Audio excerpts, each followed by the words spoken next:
नमस्कार, मैं हूं अजय जंडियाल और आप देख रहे हैं जम्मू कश्मीर का ये खास शो इंडिया न्यूज़ पर, जिसमें हम हर रोज़ बात करते हैं एक बड़े अहम विषय को लेकर। इस वक्त जो सबसे अहम विषय बना हुआ है, ना सिर्फ जम्मू कश्मीर या भारतवर्ष के लिए बल्कि दुनिया भर के लिए, वो अफगानिस्तान की मौजूदा स्थिति है। जिस तरीके से तालिबान ने अफगानिस्तान पर कब्जा किया और उसके बाद कई तरह के अत्याचार तालिबान कर रहा है, और उससे भी ज़्यादा जो है चिंताएं इस वक्त वर्ल्ड कम्युनिटी के लिए ये हैं कि अब तालिबान वहाँ अफगानिस्तान में किस तरह से अपने कब्जे को जो है जमा कर रखेगा, और उसके बाद क्या चीज़ें दुनिया भर में इससे हो सकती हैं। भारत के लिए जो सबसे चिंता का विषय वो ये है कि पाकिस्तान के साथ मिलकर तालिबान जो है वो जम्मू कश्मीर में या फिर भारत में आतंकी गतिविधियों को तेज़ कर सकता है, क्योंकि पहले भी हमने देखा है कि किस तरीके से तालिबानी आतंकियों की मदद से पाकिस्तान जम्मू कश्मीर में ब्लडशेड फैलाने की कोशिश कर चुका है। अब जब तालिबान ने अफगानिस्तान पर कब्जा किया है, जानकारियां ये भी हैं कि पाकिस्तान ने लगभग 10,000 आतंकियों को तालिबान के साथ भेजा था ताकि वो अफगानिस्तान पर कब्जा कर सके। मगर उससे भी बड़ी एक अहम चिंता जो है, क्योंकि आतंकियों से निपटने के लिए बीएसएफ और एलओसी पर आर्मी जो है वो मौजूद है, लगातार उनके दांत खट्टे कर रहे हैं। मगर चिंता जो है वो इस चीज़ को लेकर है कि जम्मू कश्मीर के युवाओं का भविष्य खराब करने में जो पाकिस्तान और तालिबान काम करता है, मैं बात ड्रग्स की कर रहा हूँ, उससे कितना बड़ा खतरा बढ़ जाएगा। क्योंकि कई तरह की ड्रग्स जो हैं वो अफगानिस्तान में उसकी पैदावार है, और वहीं से वो पाकिस्तान के थ्रू भारत पहुंचती हैं, जम्मू कश्मीर पहुंचती हैं। इसी पर आज हम चर्चा करेंगे, और हमारे साथ जुड़े हुए हैं एंटी नारकोटिक्स टास्क फोर्स के चीफ विनय शर्मा जी। सर, सबसे पहले आपसे जानना चाहूँगा, कितनी बड़ी चिंता है इस वक्त अफगानिस्तान में तालिबान का कब्जा, और आपके लिहाज से देखें, क्योंकि आप लगातार काम कर रहे हैं, चौबीसों घंटे आपकी टीम लगी हुई है कि किसी भी तरीके से जो नारकोटिक्स है उसको रोका जा सके, युवाओं में जो सफ़ेद जहर घोला जा रहा है उसे रोका जा सके। नमस्कार। सबसे पहले तो तालिबान जो है वो हमारे लिए नया नहीं है, ना ही तालिबान की जो सरकार है अफ़गानिस्तान में वो कोई पहली बार बनी है। तालिबान के एक्सपीरियंसेस हमारे पास हैं, उनका पास्ट हमारे सामने है। 2019 से ही ये काफ़ी ज़्यादा सक्रिय हो गए थे और लग रहा था कि सत्ता परिवर्तन वहाँ पर बड़ी जल्दी होने वाला है, और take over most probably Taliban ही करेगा, इसकी एंटिसिपेशंस पहले से थी। 1996 से लेकर 2001 में पहले भी वहाँ पर सत्तारूढ़ रही है तालिबान, और उस समय उनकी जो सरकार थी उसकी जो कार्यशैली थी वो हमारे सामने है। सबसे पहले तो मैं ये बताना चाहूँगा कि तालिबान किस तरह से सत्ता तक पहुँचा ये समझना बड़ा ज़रूरी है। तालिबान जो है बहुत सारे वॉरलॉर्ड्स का मिला हुआ एक अमलगम है। वॉरलॉर्ड्स वहाँ के जो चीफ स्टैंड्स हैं, जिनको हम वहाँ पर एथनिक ग्रुप्स के जो चीफ्स कहते हैं, वो भी उन लोगों का डायरेक्ट राब्ता जो है वहाँ के ड्रग लॉर्ड्स के साथ है। अफ़गानिस्तान, पहले तो हम ये समझ लें कि अफ़गानिस्तान की जो इकॉनमी है, करीबन 50% जो इकॉनमी उनकी है वो ओपियम बेस्ड इकॉनमी है। बाकी उनकी कुछ और मिनरल्स हैं ये सब, और छोटा मोटा कुछ प्रोडक्शंस हैं। बाकी एग्रीकल्चर को 10% के करीब है। एग्रीकल्चर में भी 80% एग्रीकल्चर उनकी जो प्रोडक्शन है वो ओपियम है। अफ़गानिस्तान की जो हालात हैं, वो जो वहाँ की गेम है वो है कि वहाँ पर कंट्रोल वही करेगा जिसके ड्रग लॉर्ड्स के साथ अच्छे ताल्लुकात होंगे, जिसके वॉर लॉर्ड्स जो हैं जिसको सबसे ज़्यादा सपोर्ट करेंगे।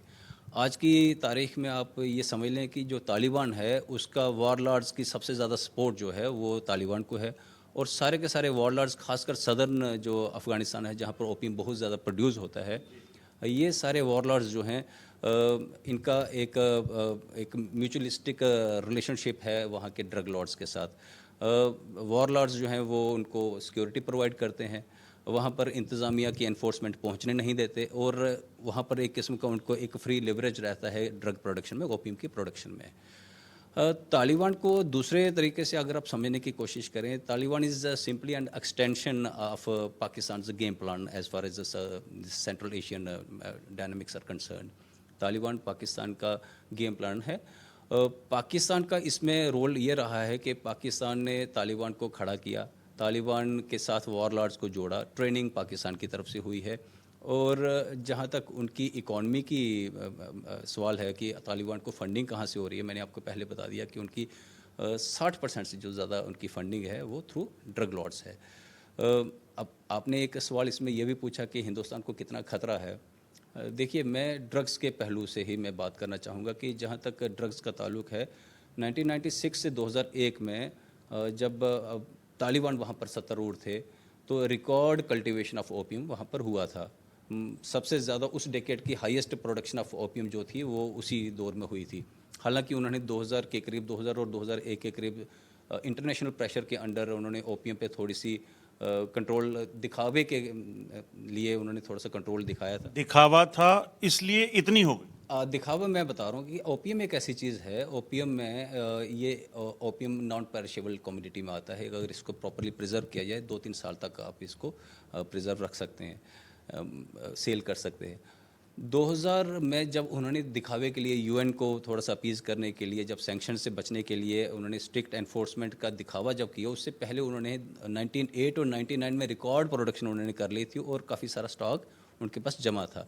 और 2000 में ओपियम का रेट अदरवाइज भी मार्केट में सबसे ज़्यादा था, यानी कि इनकम जो थी तालिबान की 2000 में सबसे अधिक थी ओपियम की।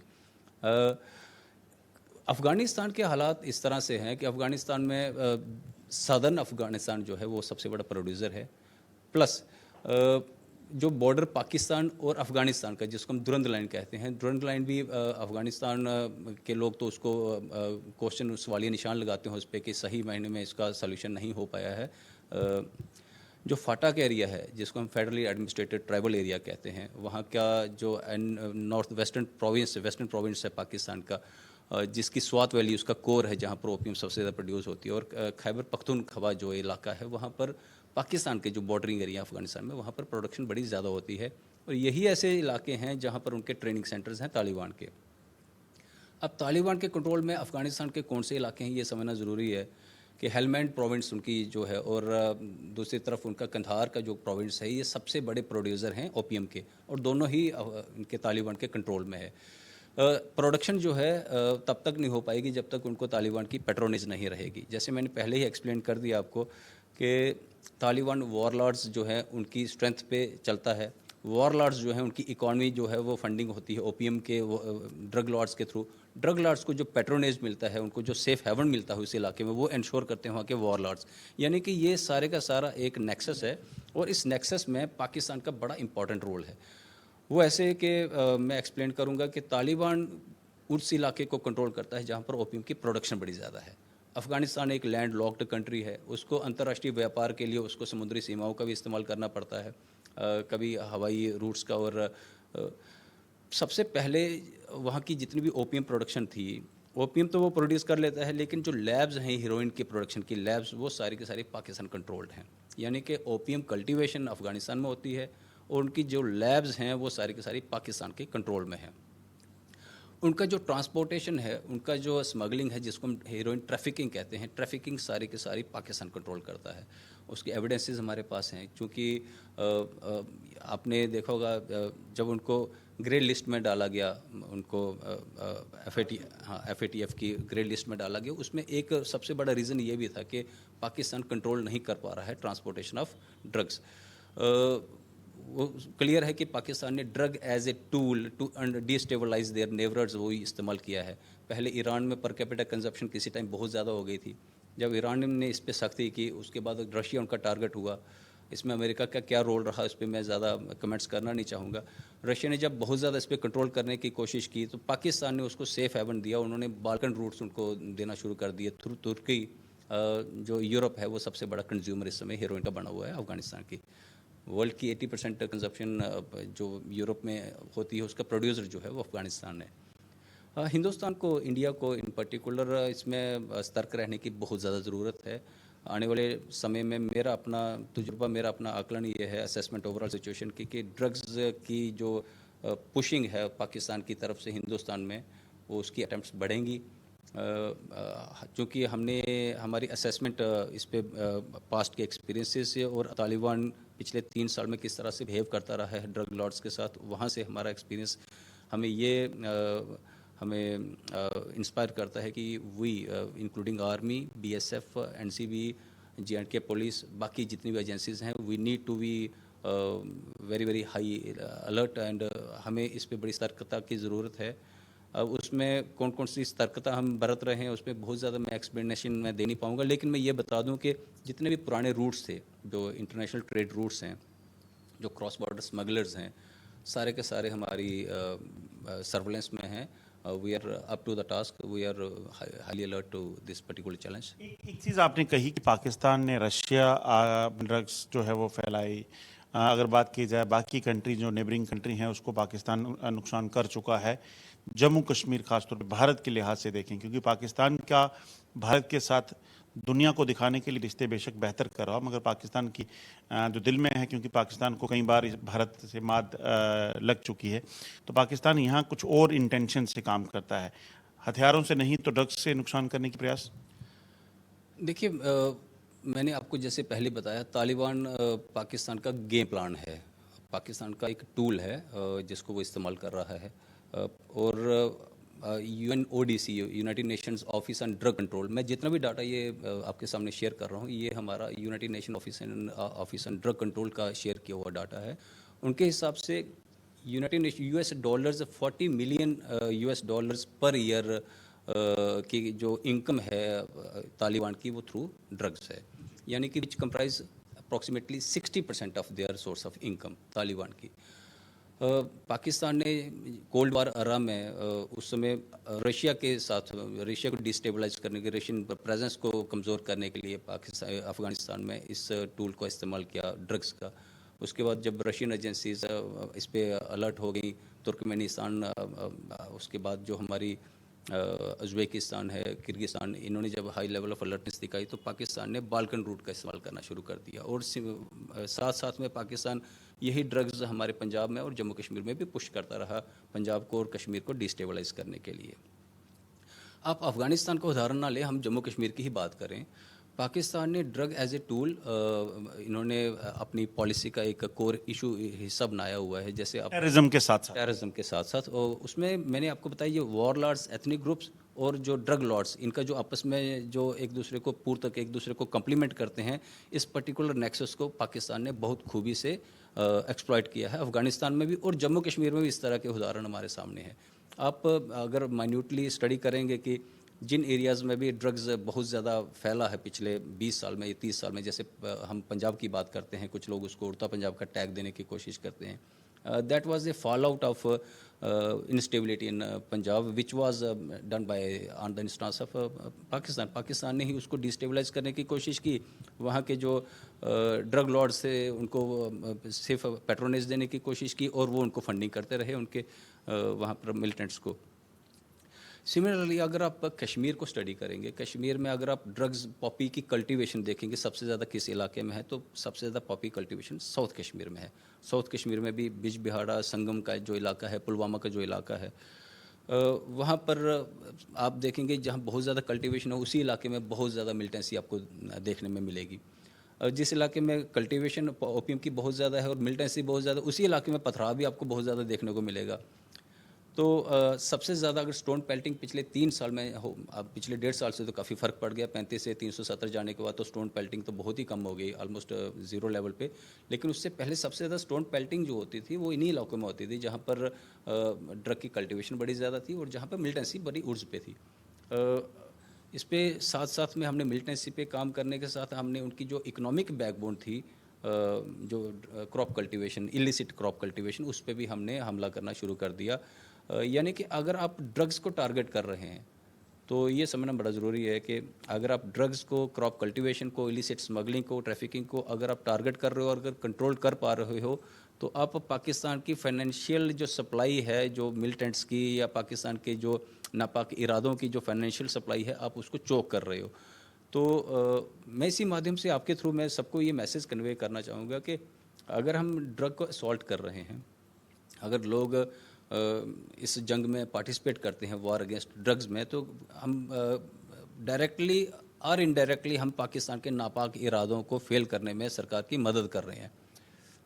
जिस तरीके से ड्रग्स का इस्तेमाल, जिसका हमने नाम भी देखा है, नार्को टेररिज्म हम कह रहे हैं, अगर इस वक्त की बात करें तो जम्मू कश्मीर में ड्रग्स की कंजप्शन को लेकर कितना इस वक्त आपको लगता है कि ड्रग्स फैला हुआ है और रोकना कितना ज़रूरी है, किस तरीके से?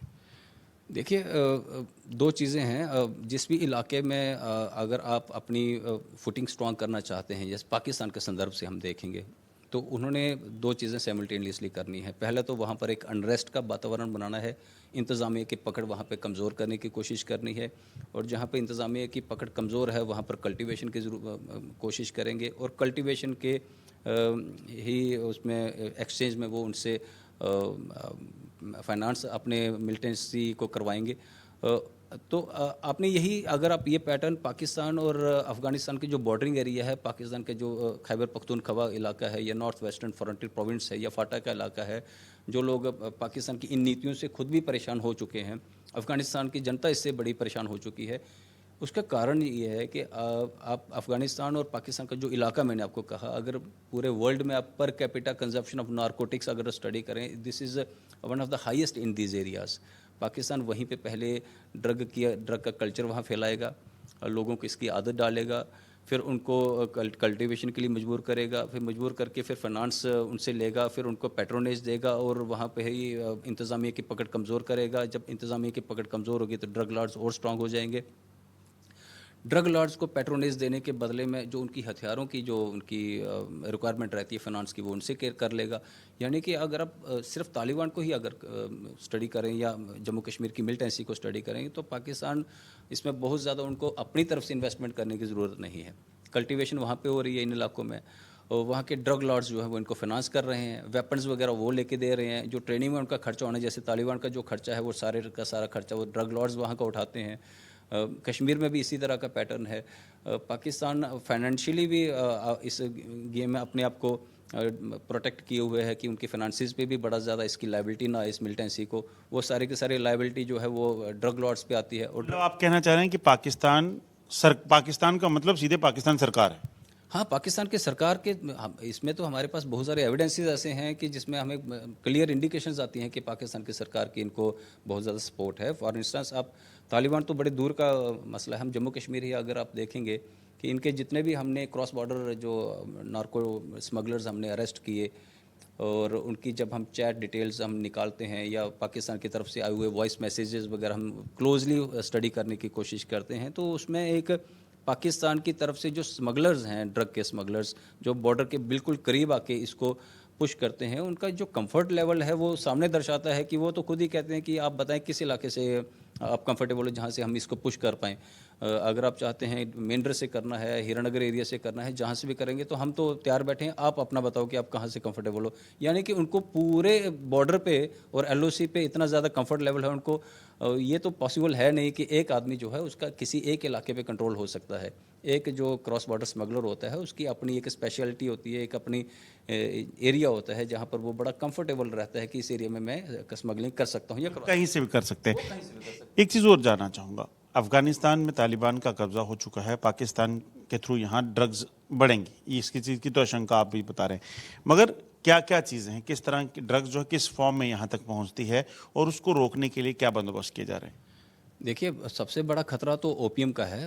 ओपियम की कल्टीवेशन ही सिर्फ अफ़गानिस्तान में होती है, उसकी जो प्रोसेसिंग है, उसकी जो पैकेजिंग है, उसकी जो हीरोइन की जो लैब्स हैं, ओपियम जो है उसको पहले मॉर्फिन में कन्वर्ट किया जाता है, फिर उसके बाद प्रोसेसिंग में फिर हीरोइन में कन्वर्ट किया जाता है, फिर उसकी पैकेजिंग है, प्रोसेसिंग होती है।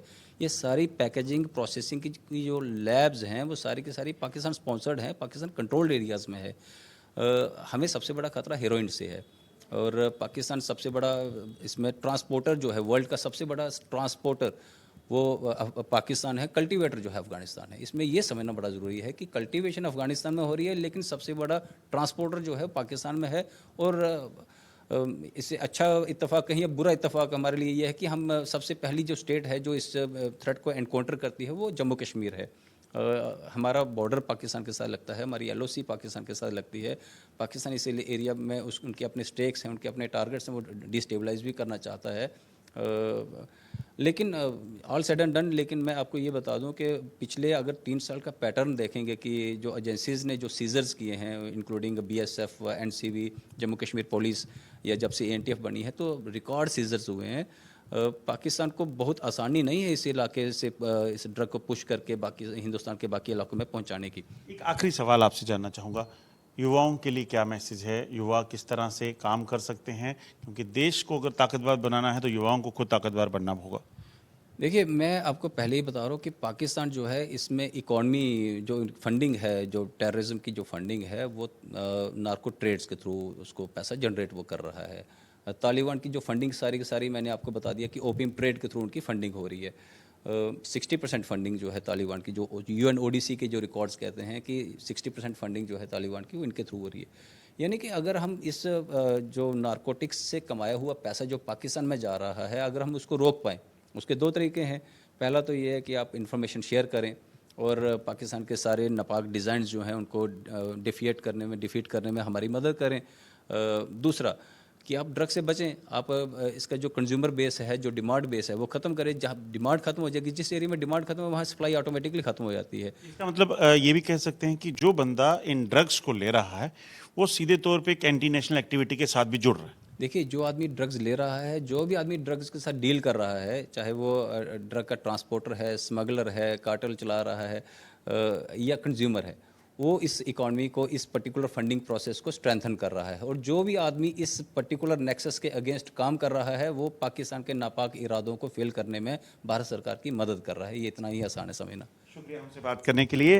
ये थे जो है जम्मू कश्मीर पुलिस का जो स्पेशल विंग है एंटी नारकोटिक्स टास्क फोर्स, उसके चीफ विनय शर्मा जी, जिन्होंने बताया कि किस तरीके से अफगानिस्तान में तालिबान के कब्जे के बाद, जो कि पहले से अफगानिस्तान ड्रग माफिया के जो है बलबूते पर वहाँ पर ताकत में आया था और उसी से उसकी सारी फंडिंग होती थी। पाकिस्तान के साथ मिलकर आने वाले दिनों में जम्मू कश्मीर में हालात ख़राब कर सकता है और ज़रूरत है तो हमें अवेयर होने की ज़रूरत है।